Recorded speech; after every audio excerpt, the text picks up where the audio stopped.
உடலை தற்பமுள்ள ஒத்ததான் சொல்லிடப்பட்டது. இதில் உங்களுக்கு காற்றத்துண்டாகத்தான் வைக்க தூண்டிமா. பிறகு வானவர் வலித்த இடம் சென்றார். உனக்கு விருப்பமானது என்ன?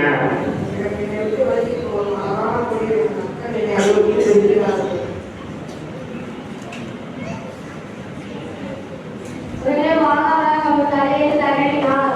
நல்ல மொழி கிடைத்தது. உங்களுக்கு விருப்பமாக செல்வம் எடுத்தேனார். உடனே தற்பமுள்ள வானவர் வைக்கப்பட்டது. இதில் உங்களுக்கு காற்றத்துண்டாகத்தான் வைக்க தூண்டினார். வானவர் தூங்கவிடம் என்றார். உனக்கு விருப்பமானது என்ன?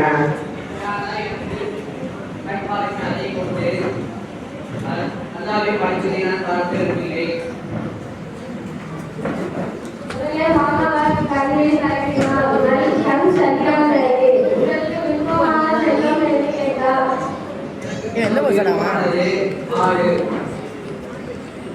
உடனே தற்பமுள்ள ஆறு வைக்கப்பட்டது. இதில் உங்களுக்கு காற்றத்துண்டாகத்தான் வைக்க தூண்டினார்.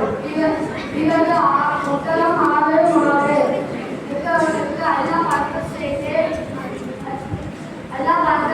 அன்றையதாக சிறிது காலம் கழித்து வானவர் அவருடைய பழைய லோகத்தில் வந்து முதலில் நோயாளியிடம் சொன்னார். நான் ஒரு ஏழை மனிதன். பயணத்தில் பொருட்களை பயிரிட்டு விட்டேன். அல்லாஹ்வுடைய செல்வத்தினால் ஒரு ஒட்டகத்தை அல்லாஹ்வுடைய தருவார்.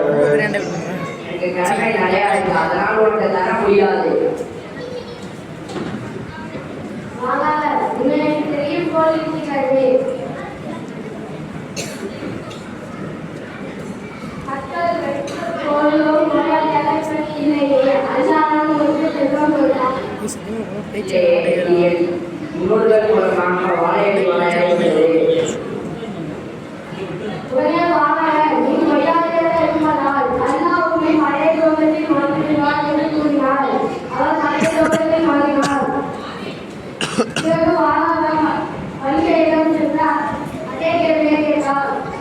நான் ஒரு ஏழை மனிதன். பயணத்தில் எனது பொருட்கள் பயிரிட்டு போனது. அல்லாஹ்வுடைய செல்வத்தால் ஒரு மாடை அல்லாஹ்வுடைய பெயரால் தருவார்.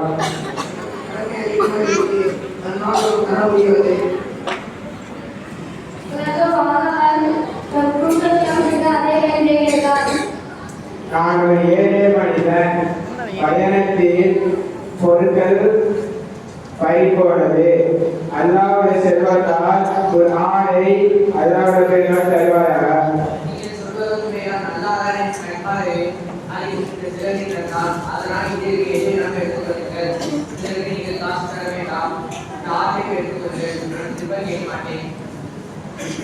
உடனே வானவர் உன் செல்வத்தை நீயே வைத்துக்கொள். இது உங்களை சோதிக்கலாம். இது சோதகளால் அல்லாஹ் கோபம் அடைந்தான். அல்லாஹ்வின் நல்லவையாளரே, நம்மளிடத்தில் எல்லா செல்வமும் அல்லாஹ் நம்மளுக்கு கொடுத்தார். நம்மளுக்கு யாராச்சும் ஒரு சாதனை ஏதாவது இருக்காமல் இருந்தால் இல்லை. நாம் அனைவருக்கும் கொடுக்க வேண்டும்.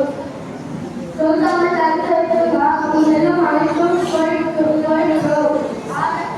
ஆக ஏழை மனிதர்களுக்கு உதவி செய்கிற